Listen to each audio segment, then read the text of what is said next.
Levante e arrumem suas coisas. Vamos, de pé, de pé, de pé. Partículas de História Militar começando para você. Tudo bom? Muito bom dia. Eu sou Daniel Ibarra e hoje nós vamos falar sobre um assuntinho muito gostoso, muito polêmico. Não gosto de polêmica. Polêmica é uma palavra tão horrorosa, cara. É um assunto que traz paixão das pessoas ao argumentarem, ao debaterem. Comigo sempre ele, meu amigo Glênio Madruga. Tudo bem, Mac? Tudo jóia, bom. Saudações cavalarianas pra ti, saudações cavalarianas pra você aí do outro lado, que podia estar fazendo qualquer outra coisa da vida, podia estar ouvindo qualquer outro programa, qualquer outro podcast, mas escolheu clicar no nosso link e apertar o play. Então, muito obrigado e seja bem-vindo. Que belezinha. Muito obrigado. Ô, Mac, diga. Me diz uma coisa, onde é que o nosso ouvinte consegue nos encontrar no éter internetico? Nosso ouvinte encontra a gente em qualquer lugar, primeiramente no nosso site, clubedosgenerais.org, mas também nas redes. A gente tem um grupo aberto e uma fanpage no Facebook, a gente está no Twitter, a gente está no Instagram.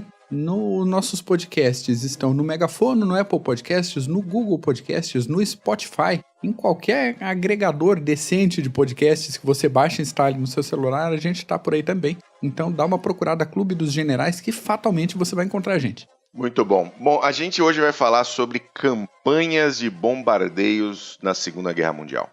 E nós vamos falar aqui com alguns critérios aleatórios e cronológicos, né? Nós vamos citar algumas campanhas de bombardeios bem interessantes e vamos aí comentando sobre o que nós conhecemos, o que nós sabemos e qual é a nossa opinião no final das contas, tá bom? E é isso aí. Muito bem, vamos contextualizar então os termos importantes que acabam sendo utilizados, né, durante nessa questão de campanhas de bombardeio, né? Porque é interessante a gente falar isso, porque principalmente a Segunda Guerra Mundial entrou nesse conceito que é chamado de guerra total. E isso é um fator que influenciou nas decisões durante a guerra entre todos os beligerantes e tem que ser levado em conta pra gente tantas décadas depois que lê sobre a guerra, que estuda sobre a guerra. A guerra total é uma situação na qual todas as nações envolvidas utilizam todo e qualquer recurso para a guerra. E isso a gente fala de recursos humanos, recursos comerciais, recursos industriais, recursos militares e qualquer outra coisa. Nesta situação, não existe diferenciação técnica entre militares e civis. Cada indivíduo, sendo militar ou sendo civil, é considerado parte da máquina de guerra, assim como os recursos civis e os recursos militares também não são diferenciados. Então, se a pessoa faz parte da nação oponente, a pessoa é considerada alvo e objetivo legítimo, independente da situação normal da vida da pessoa. A gente precisa pontuar aqui que, obviamente, nenhum de nós é a favor de bombardear pessoas civis. Exatamente. Né?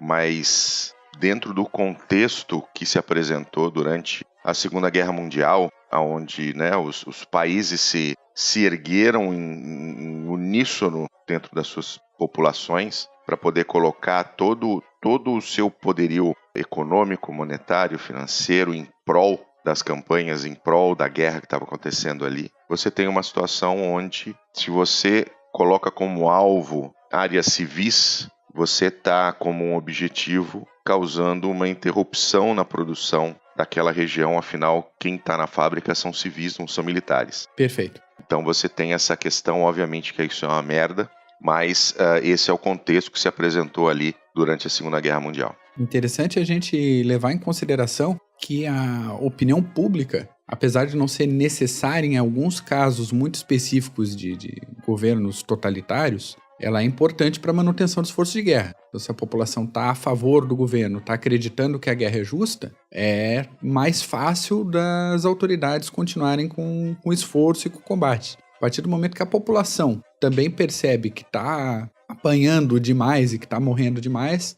perde-se também o apoio para o combate e a estrutura de comando também vai para o chão. Então esse é outro fator que é considerado nessa questão de guerra total. No fim das contas, a gente viu que as populações atingidas normalmente não traziam esse sentimento contrário ao governo, pelo contrário, né? Sim. Eles, na verdade, o seu apoio para que haja o revide, para que haja mais força de guerra acontecendo, era o sentimento, isso tanto na Alemanha quanto na Grã-Bretanha, isso foi bastante comum. É uma teoria que às vezes, com uma certa frequência, sai pro outro lado, né? Sim.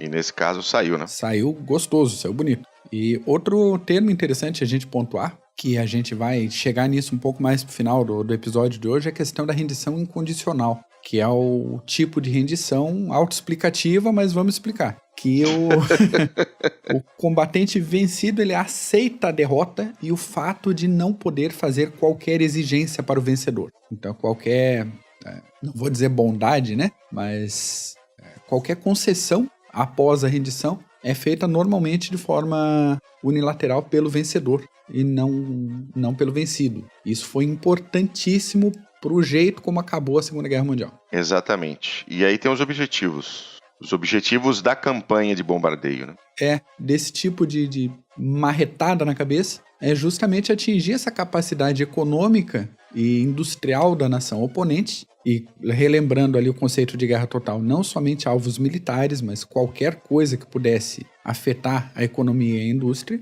e impactar o bem-estar da população, e talvez, como você comentou, o apoio aos governantes. É complicado a gente já falar isso, porque já dá aquele gosto ruim na boca, falando, vai ter um monte de gente nesse episódio que passou pro outro lado, meio que sem necessidade, para os nossos conceitos de hoje, século XXI. Sim.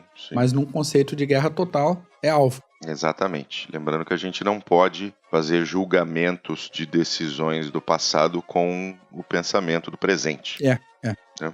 Não funciona assim. Mas muito bem, vamos lá. Vamos falar aqui de vários bombardeios que aconteceram a partir de 1940 até 1945. Vamos falar sobre Hiroshima e Nagasaki. Vai ser o nosso último tópico. Mas vamos começar aqui com Roterdã, na Holanda, 10 de maio de 1940. Os alemães iniciam a invasão dos Países Baixos e o pau começa a torar ali. E o pau começa a torar com 97 toneladas de bombas lançadas principalmente aí sobre o centro da cidade de Roterdã. Uma destruição estimada em 2,6 km², matando 800 pessoas e deixando 85 mil desabrigados. A gente dá uma refletida agora. Peraí, um bombardeio, chamar de grande bombardeio, um bombardeio que matou 800 pessoas? Pera aí, início da guerra, 1940, um dos nossos critérios foi justamente essa escalada de violência e de impacto. O grande impacto desse bombardeio em Roterdã foi a destruição do centro histórico da cidade. A única edificação medieval que sobrou em pé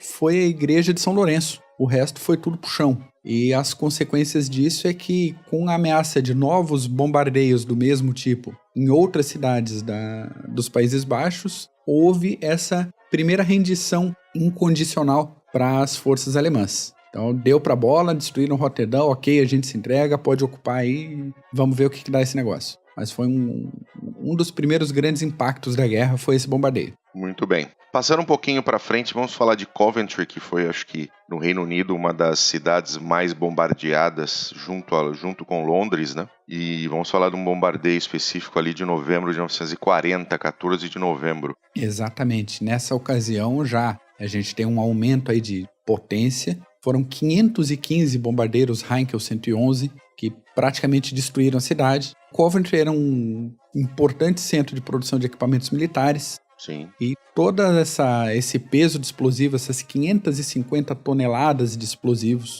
dentre elas 36 mil bombas incendiárias foram lançadas num período de 11 horas. Além disso, foram lançadas 50 minas e dessas 50, 20 delas incendiárias. O resultado desse bombardeio específico foi 4.330 casas destruídas, a destruição de 3/4 de todas as fábricas da cidade, a destruição de linhas férreas e de boa parte da estrutura de comunicação, 568 pessoas mortas, 865 feridas. Como você falou, não foi o único bombardeio da cidade. Coventry tomou bomba a guerra toda praticamente e dá para contar cerca de 40 bombardeios até o final da guerra, com mais de 1.200 mortos. Foi uma cidade que sofreu muito com relação aos bombardeios e exatamente por ser uma cidade, um centro de produção, era sem dúvida alvo prioritário para os alemães, especialmente nesse momento aí, a gente está em novembro de 1940, chegando ali no finzinho da Batalha da Inglaterra, né, que aconteceu a partir de maio, junho de 40 até o novembro de 40. E entra um pouco nessa questão também que a gente falou no iniciozinho de terror, né? A população nunca sabia exatamente quando que ia chegar um bombardeio, do nada tocava o alerta de ataque, vamos correr para abrigo, e o tempo todo isso, durante toda a guerra. Complicado demais. Isso, e lembrando uma outra questão, né?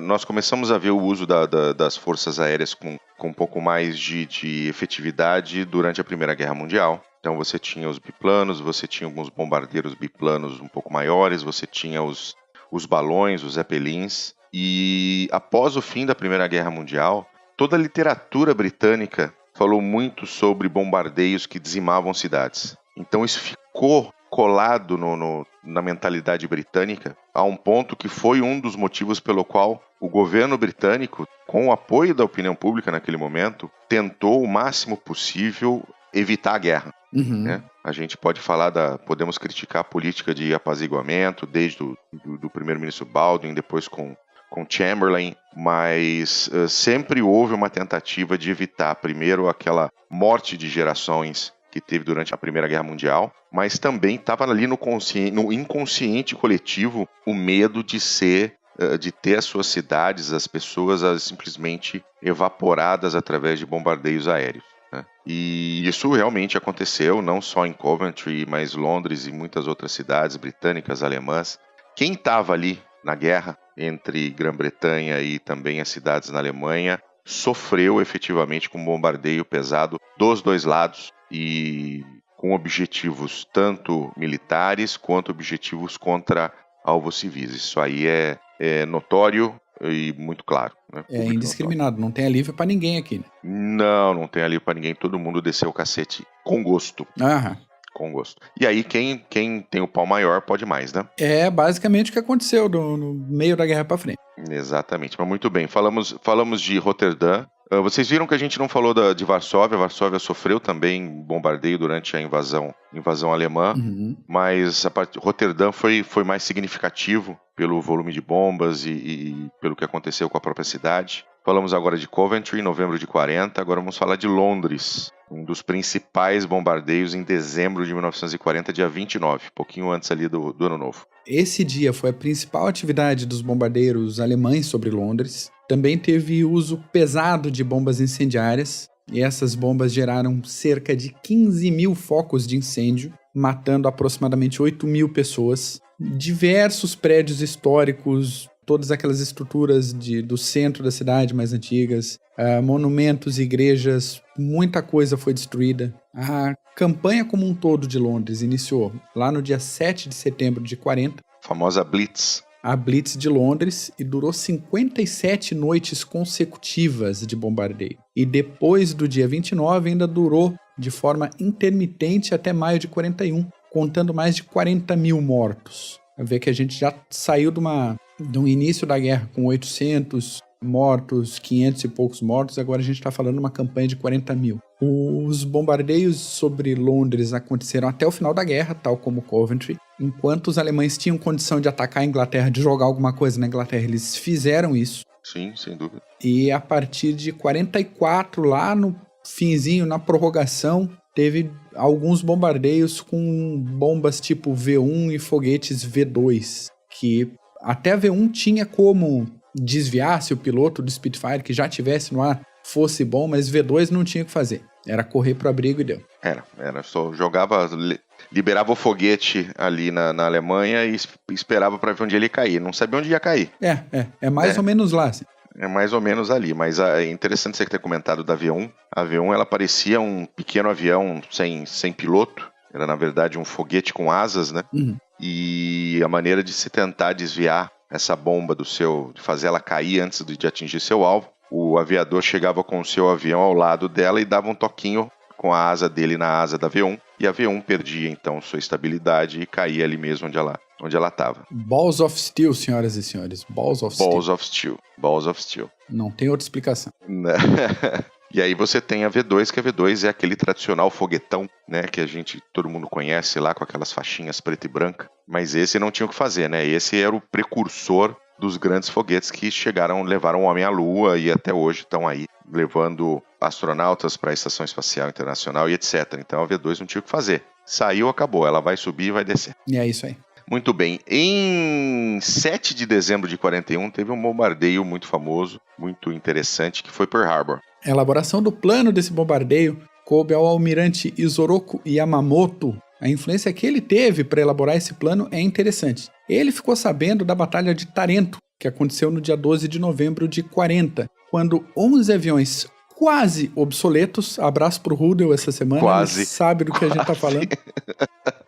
Quase obsoletos, Rudel. Quase obsoletos, do modelo Swordfish, aquela janha daquele avião que afundou Bismarck. 11 deles foram lançados a partir de porta-aviões e ferraram com metade da marinha italiana e forçaram essa frota italiana a abandonar a África. O Yamamoto chegou a mandar um emissário para a Itália, analisou a elaboração do ataque e achou que poderia melhorar isso aí e ampliar isso aí para tirar Pearl Harbor da mão dos americanos e forçar eles saírem a partir da costa oeste americana para a guerra, e não de um porta-aviões inafundável no meio do Pacífico. Exatamente. E aí, só comentando um pouquinho a Batalha de Taranto. Taranto fica na Itália, ali no Mediterrâneo, então a frota inglesa com porta-aviões chegou a uma certa distância, lançou seus Swordfishes e eles atacaram a frota italiana que estava fundeada em Taranto. E que e muitos navios foram seriamente danificados. Tivemos navios afundados e aí segurou a frota italiana no Mediterrâneo e deu à Royal Navy o controle ali daquela área que foi muito importante durante toda a guerra, especialmente com relação às batalhas ali no norte da África contra os italianos e contra o Africa Corps. Sem dúvida. E aí que em Pearl Harbor tinha quem? Os três porta-aviões americanos da Frota do Pacífico, que eram o Enterprise, o Lexington e o Saratoga. Feita a situação, os americanos já tinham decifrado as mensagens sobre iminência de ataque japonês, porém as informações eram imprecisas quanto ao local de ataque. Os americanos ainda eram neutros nesse ponto da guerra, apesar de terem forças americanas lutando já na Ásia, terem algumas unidades junto com as forças britânicas na África, de forma geral os Estados Unidos ainda eram uma nação neutra. E com esse alerta de possíveis ataques, os porta-aviões se fizeram ao mar. Melhor estar navegando do que estar esperando um ataque. E daí, na manhã do dia 7 de dezembro de 41, 441 aeronaves partiram de 6 porta-aviões japoneses com o objetivo de atacar e detonar Pearl Harbor toda. Dessas 441 aeronaves, 353 participaram diretamente do ataque. Além deste ataque específico, outros ataques coordenados aconteceram em pontos diversos do Pacífico, tanto contra objetivos americanos quanto contra objetivos britânicos. Para consolidar também essa questão da informação, aonde que vai ser o ataque? Vai ser em vários lugares ao mesmo tempo, mas o ataque principal foi no Havaí. Essa ação japonesa, extremamente bem coordenada, ela afundou ou inutilizou cerca de 20 navios americanos, destruiu 188 aeronaves, danificou outras 159 aeronaves, matou 2.335 militares americanos, deixou 1.143 feridos, enquanto as baixas japonesas ficaram em apenas 29 aeronaves. Dessas, 15 bombardeiros de mergulho, 9 caças e 5 aviões torpedeiros. 74 aeronaves foram danificadas, 5 mini-submarinos foram perdidos e houve 64 perdas humanas. Uma delas, um militar japonês que foi capturado e se tornou o primeiro prisioneiro de guerra dos Estados Unidos.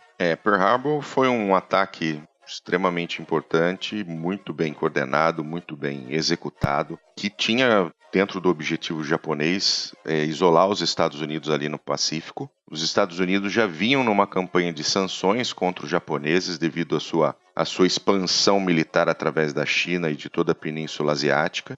Falamos ali também de Coreia e etc.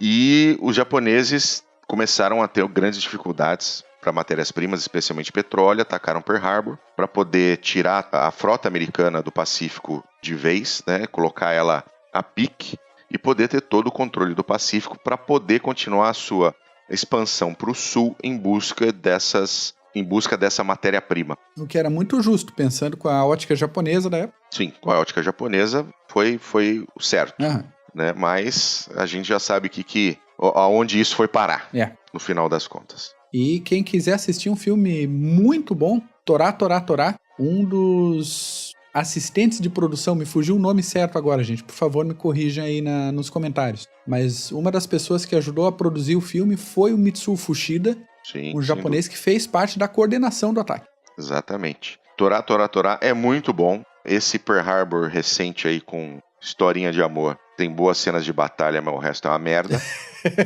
Então, se você quer assistir um filme legal mesmo sobre Pearl Harbor, assista Torá, Torá, Torá. É um filme da década de 60, muito bem feito. Baita filme. Puta filmão.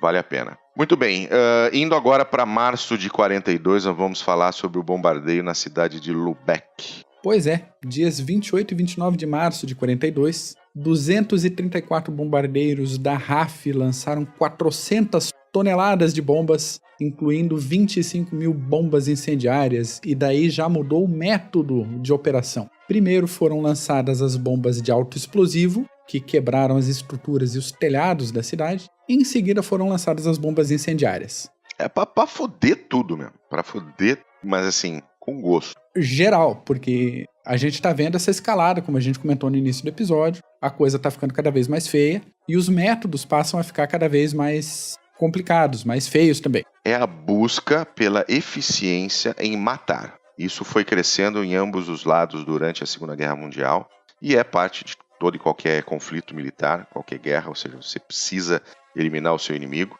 A maior quantidade com o menor esforço. Exatamente. Então começa a cada vez ficar mais interessante, entre aspas, essa busca em eliminar o seu oponente.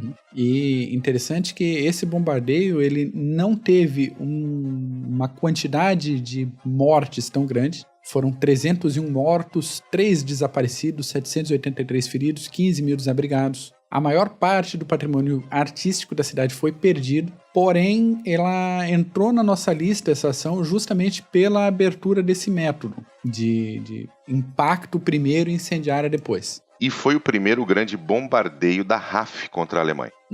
Você vê quanto tempo demorou para a RAF conseguir se organizar e se estruturar após a Batalha da Inglaterra para poder fazer uma grande ação de bombardeio contra a Alemanha. Vamos em março de 42. Hein? É isso aí. Muito bem, depois de Lubeck nós vamos falar sobre Stalingrado, a famosa Stalingrado. Então, Stalingrado, a campanha geral de Stalingrado durou do dia 17 de julho de 42 até o dia 2 de fevereiro de 43. E esse bombardeio específico foi no iniciozinho da campanha, dia 23 de agosto de 42. Foram contadas entre 1.500 e 2.000 incursões dos bombardeiros alemães. Isso causou incêndios generalizados e a interrupção do sistema de água da cidade. Então, se a gente tem incêndio e não tem água para combater o incêndio, dá merda. Estimem os resultados disso aí. As estimativas iniciais apontam para pelo menos 40 mil civis mortos e a destruição de pelo menos por baixo 80% da infraestrutura de Stalingrado. Qual é o problema? Os alemães ocuparam Stalingrado. Antes de ocupar, eles destruíram tudo que talvez pudesse ser útil para a ocupação alemã. Basicamente. E deram também maneiras de que o Exército Vermelho pudesse, né, efetivamente causar muito dano num combate casa a casa, na verdade, pilha a pilha de escombros. Né? Ah, sem dúvida. É uma coisa que a gente vê em bem menor escala em Monte Cassino. Sim. Quando foram criadas as ruínas e as condições para ocultar a defesa e melhorar a posição de defesa, fica muito difícil para quem está atacando. E complicou, a gente sabe como é que terminou Stalingrado. Um abraço, Paulo, meu querido Renato Kloss. É isso aí. O General Picolé. Nosso General Picolé, o General Cercado. E o resultado mais importante na questão tática de bombardeios é que poucos dias aí depois da rendição alemã, no dia 16 de fevereiro, o narigudo manco do Goebbels fez um discurso em Berlim conclamando a nação para a guerra total. Pausa para a gente lembrar do impacto que isso vai ter depois. Sim. Esse esforço, segundo ele próprio, necessitaria de todos os esforços do país e da população da Alemanha. E isso, declarado publicamente no rádio, em todas as estações, causou, evidentemente, uma resposta aliada, que foi o próximo assunto. O próximo assunto, que é um bombardeio à cidade alemã de Hamburgo. que foi ali entre julho e agosto de 1943. O nome dessa operação é bem sugestivo para o que aconteceu com a cidade, Operação Gomorra. Lembrando aí as escrituras, a Gênesis 19, 24. Então o Senhor fez chover enxofre e fogo do Senhor desde o céu sobre Sodoma e Gomorra. Pois é, o Sir Arthur Harris, que era comandante do Bomber Command, ele afirmou que os alemães plantaram o vento, então agora eles vão colher a tempestade. Já estava todo mundo putaço com a Alemanha em 1943 e todo mundo querendo acabar com a guerra o mais rápido possível. Hamburgo era a segunda maior cidade alemã na época, tinha muita estrutura de suporte às atividades militares, a gente está falando aí de refinarias, de estaleiros e de fábricas de materiais militares propriamente ditos, e o esforço de bombardeio incluiu 791 aeronaves que despejaram 2.400 toneladas de explosivos dentro daquele método que a gente falou agora há pouco. Primeiro uma onda de explosivos convencionais, autoexplosivos, e depois uma onda de incendiárias. Mais de 40 mil mortos foram contados e 125 a 200 mil feridos. Soma isso à bagunça de 1 milhão de civis evacuados. Foi uma inferno desgraça. na Terra. Foi inferno na Terra, exatamente. Inferno na Terra. Nesses dias de bombardeio, um dos dias mais complicados para isso foi o dia 28 de julho, que somou bombardeios pesados com tempo seco. A temperatura do centro da cidade passou de 800 graus e a destruição se estendeu a 50 mil edifícios da cidade. Quando a gente fala de bombas convencionais, mais bombas incendiárias, mais uma temperatura de 800 graus, a gente está falando objetivamente que todas as pessoas que estavam nos abrigos subterrâneos antibombas nessa região, elas foram assadas ou morreram sufocadas durante o bombardeio. Lembrando que essa situação desse incêndio incontrolável dentro da cidade, isso já aconteceu em muitos outros casos de incêndio em cidades. Isso aconteceu em Londres, durante a campanha de bombardeios alemães, isso já aconteceu em grandes incêndios, como o incêndio de Chicago, etc. Cria-se uma tempestade de fogo dentro da região. Então os ventos, junto com o calor, vão aumentando cada vez mais a temperatura, expandindo cada vez mais a atuação do fogo. Então é muito, muito, muito, muito complicado. E aí já viu, né? Virou Gomorra mesmo. Virou Gomorra mesmo. Para ter uma noção geral, entre os dias 25 e dia 30 de julho, esse bombardeio, essa campanha foi até o dia 3 de agosto, mas entre os dias 25 e 30 foram despejadas mais de 9 mil toneladas de bombas em cima de Hamburgo. É bomba pra caralho, é um cenário horroroso. É. O próximo é um dos mais discutidos e debatidos bombardeios da Segunda Guerra Mundial, que é o bombardeio à cidade de Dresden, na Alemanha. Dresden, que depois ficou ali na região da Alemanha Oriental, depois da divisão. Ele aconteceu entre 13 e 15 de fevereiro de 45 e foi também outro no estilo Hamburgo. Foi. Né? Vamos botar todo mundo passar. Dresden foi complicada. Muita gente argumenta, a Alemanha já estava com os joelhos dobrados, porque não tinha alvos militares. Dentro daquele conceito de guerra total não tem alvo militar e alvo civil. Para o comando de bombardeio aliado, não tinha diferenciação de alvo militar para alvo civil. Então foi organizado um esforço de 769 bombardeiros da RAF e 527 bombardeiros da Força Aérea do Exército Americano, que também fizeram chover o inferno em cima de Dresden. Todas essas aeronaves foram escoltadas por 784 P-51 Mustangs. A defesa aérea da cidade contava com um número gigante de 28 Messerschmitt 110. Não vai dar certo. Não vai funcionar. O ME-110 era um caça pesado. Complicado pensar nisso, caça pesado, mas era comum no iniciozinho da guerra.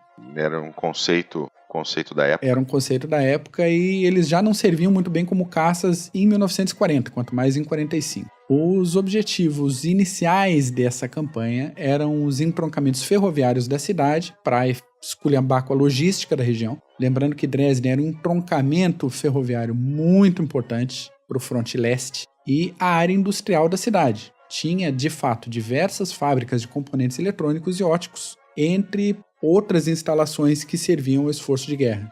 Como você falou, o problema é que nessa imensidão de fábricas não trabalhavam militares, trabalhavam civis. Sim. Mas isso para 45 e com o rolo compressor soviético vindo do outro lado, não interessa muito. Foram 3.900 toneladas de bombas que foram despejadas em 4 levas de ataque. E apesar dos objetivos iniciais serem mais pela periferia de Dresden, o local que foi mais atingido foi o centro da cidade. Tinha uma concentração muito maior de civis nos horários do bombardeio e muita gente refugiada vindo do fronte leste que estava justamente para essa distribuição para outras regiões da Alemanha. Algumas estatísticas atuais apontam entre 22 e 25 mil civis mortos. E isso a gente está falando de estatísticas alemãs das autoridades de Dresden, levantado isso em 2010. E a gente tem fontes aí mais, como é que eu posso chamar, revisionistas, mais parciais, mais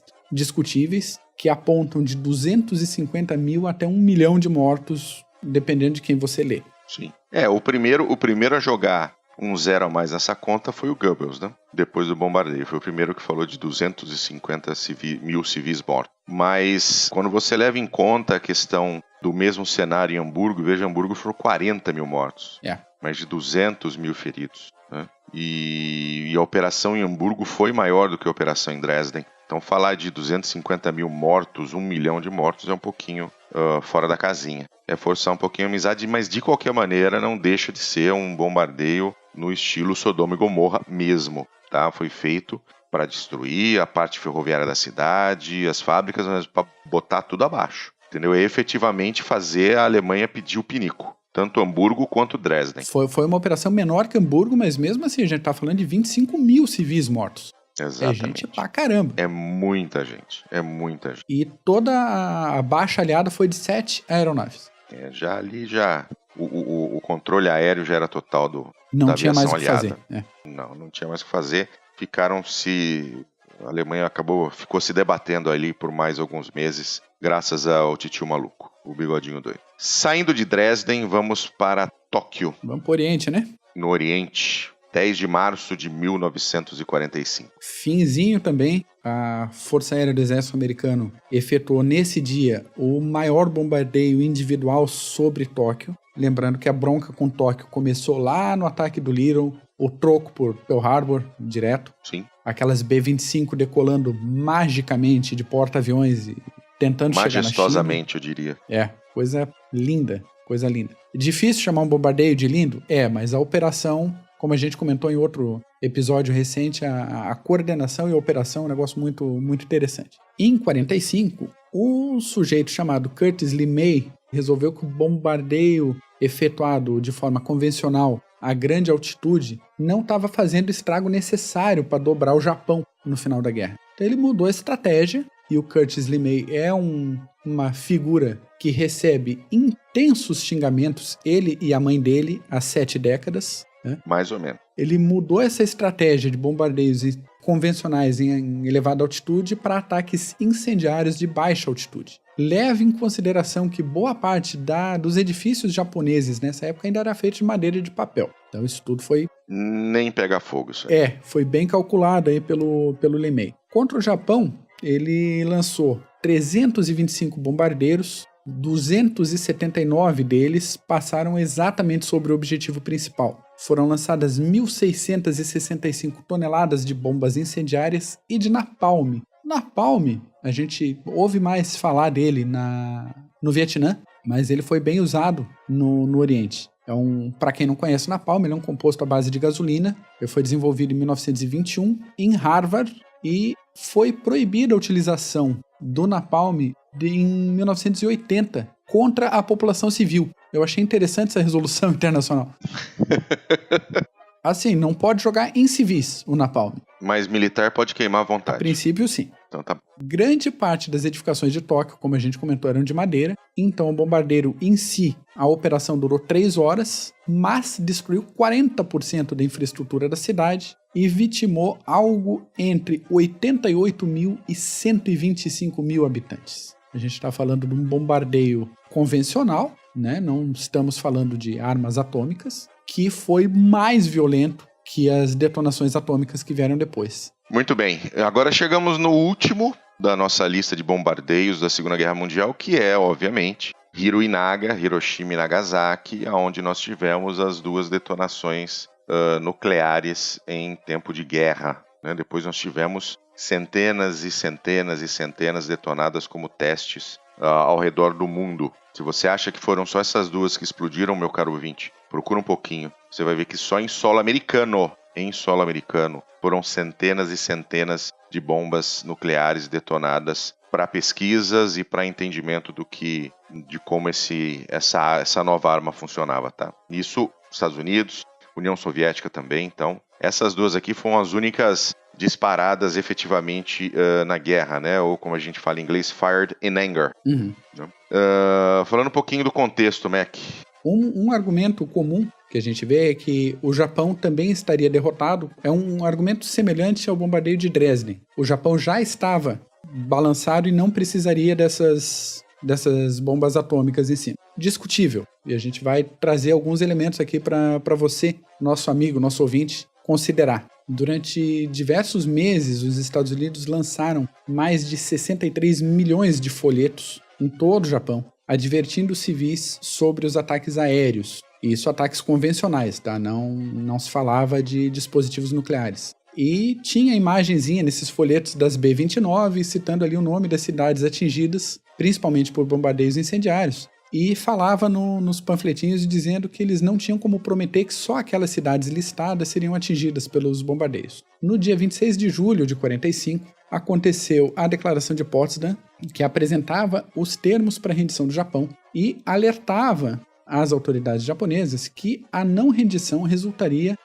entre aspas, na destruição inevitável e completa das forças armadas japonesas e na igualmente inevitável devastação da pátria japonesa. Fecha aspas. 2 dias depois disso, os jornais japoneses anunciaram que o governo recusava o ultimato. A atitude, existe um termo em japonês específico que reflete a ideia de matar pelo silêncio esse ultimato, de simplesmente não responder. Algumas pessoas interpretaram isso já nesses dias como não vamos dar uma resposta imediata, mas as autoridades americanas entenderam como não vamos dar resposta nenhuma. E aí, 2 dias depois, os japoneses anunciaram que não ia acontecer. Aí veio Hiroshima, dia 6 de agosto, que era uma importante cidade industrial e militar, era a sede do Comando de Defesa responsável pela defesa do sul do Japão, e havia 40 mil militares na cidade. Uma B-29 abriu as portas do compartimento de bombas e iniciou uma era diferente na história militar e atingiu o alvo prioritário do dia, que era de fato Hiroshima. As opções secundárias para aquele dia eram as cidades de Kokura e de Nagasaki, mas Hiroshima estava com tempo bom, estava ensolarado,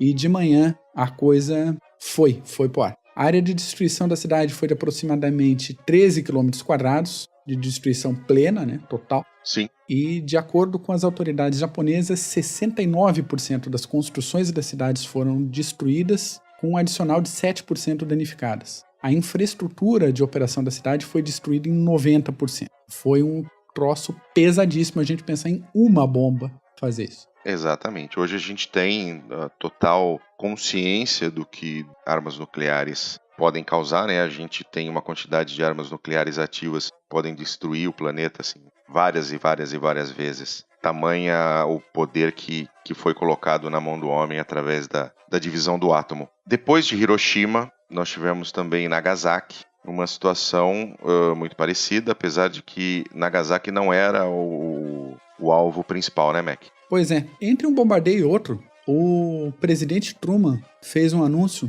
nesses termos assim: se eles não aceitarem os nossos termos, podem esperar uma chuva de fogo vinda do ar nunca antes vista na Terra. Isso foi público e o governo japonês não reagiu. No dia 9 de agosto, que é um fator que eu acho que tem que ser considerado, aconteceu o início da ofensiva soviética sobre territórios japoneses. Tem bastante gente que fala assim, mas os americanos lançaram as bombas principalmente para acabar com a guerra antes que os soviéticos chegassem. Acho que não foi o motivo principal, mas foi um motivo relevante. Opinião minha agora, tô assumindo essa especulação.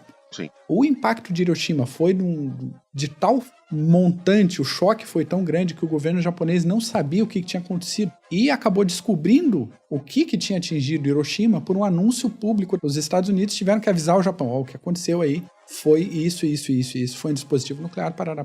Eu vou ver se eu consigo recuperar essa gravação e se eu conseguir eu boto até no áudio pra gente aí. Legal. The world will note that the first atomic bomb was dropped on Hiroshima, a military base. We won the race of discovery against the Germans. We have used it in order to shorten the agony of war, in order to save the lives of thousands and thousands of young Americans. We shall continue to use it until we completely destroy Japan's power to make war.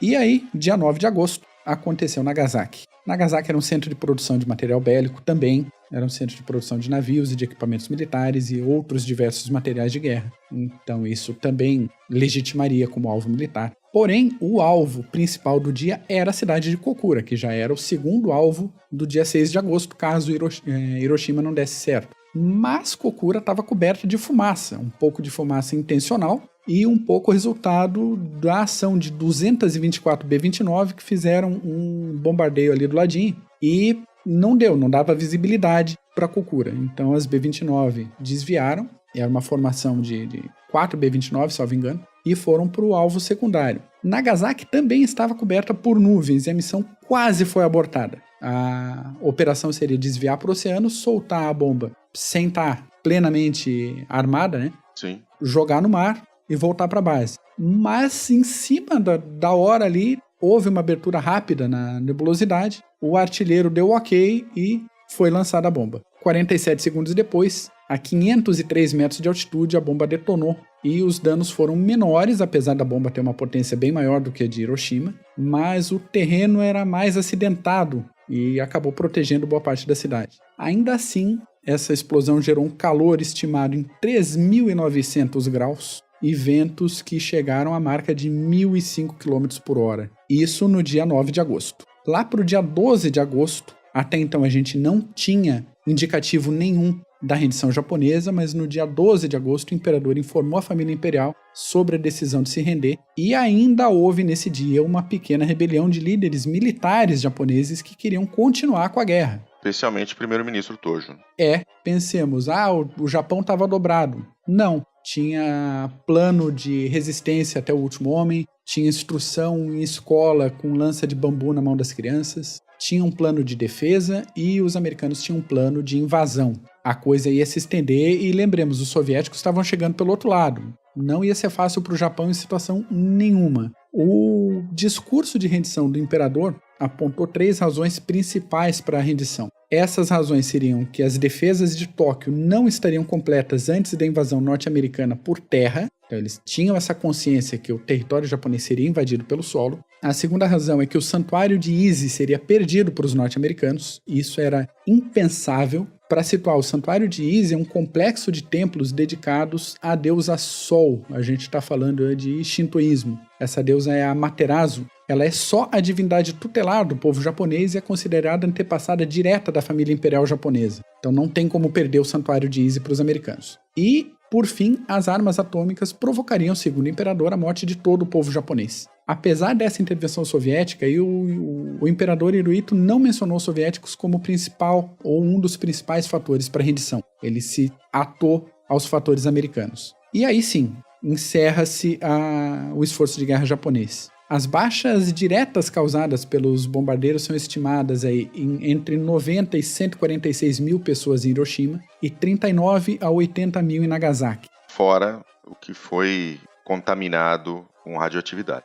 Sem dúvida. Os efeitos da radiação ficaram por décadas aí na região e a coisa ia complicar. Se a guerra continuasse, se o imperador não tivesse declarado essa rendição, as autoridades americanas esperavam já ter outra bomba atômica montadinha para uso no dia 19. Os planos era ter mais 3 para setembro e outras 3 em outubro. 2 outras bombas iguais às de Nagasaki foram preparadas. O terceiro núcleo já estava programado para sair da base aérea de Kirtland, no Novo México, em direção a Tinian, de onde partiam as B-29, para sair dia 15 de agosto, mas a coleta foi suspensa. Quem ia buscar era o Paul Tibbets, do Enola Gay, que tinha lançado sobre Hiroshima. Ele ia buscar o terceiro dispositivo para o lançamento, mas felizmente para todos os envolvidos não foi necessário. O imperador botou a espada no chão e falou: chega. É o suficiente. É o suficiente, não tem como. Lembrando que os aliados já estavam preparando a Operação Downfall, que é a operação de invasão das ilhas japonesas, que felizmente não aconteceu. Obviamente, dentro da situação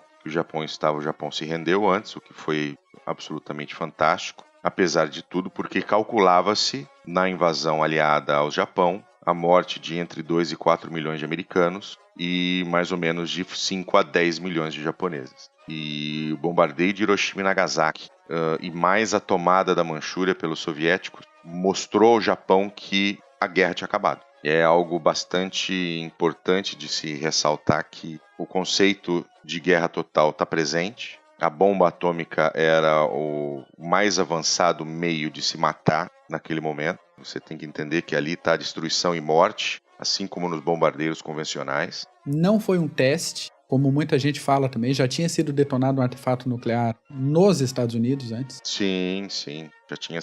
O teste já tinha sido feito. As duas bombas foram chave para a rendição japonesa, junto com a perda da Manchúria, onde vinha a maior parte do carvão japonês. Quando você pensa que você teve, infelizmente, essa quantidade de mortes aí com Hiroshima e Nagasaki, mas você evitou que mais 5 a 10 milhões de japoneses morressem numa invasão americana, você bota na balança ali, tá bom, não tá? Tá. A gente, de novo, para o nosso ouvinte, a gente não está celebrando... Dentro do melhor cenário possível, né? A gente não está celebrando as bombas atômicas, a gente não está falando que são coisas boas, né? Não, mas dentro do espectro de opções possível para a época, foi o menos pior. Foi o menos pior para acontecer não só para os japoneses, quanto para os americanos. Isso provavelmente ia pelo menos uns 2 anos de guerra. Teria também soviético entrando na invasão japonesa pelo norte. Seria um sofrimento pesadíssimo para todo mundo. Então, encerrar isso quanto antes foi o menos pior a ser feito. Muito bem, é isso, né, Mac? Assuntinho pesado hoje, hein? Assuntinho pesado hoje, hein? O pessoal vai ficar arrepiadinho. Opa! Então tá bom, ouvinte, muito obrigado por emprestar o seu ouvidinho nesse nosso PHM. Mac. Opa, Bu, eu que te agradeço, cara. Obrigado novamente. Agradeço a você, ouvinte, que tá aí nos acompanhando também. E semana que vem estamos de volta. É isso aí. Valeu, gente. Um grande abraço. Tchau.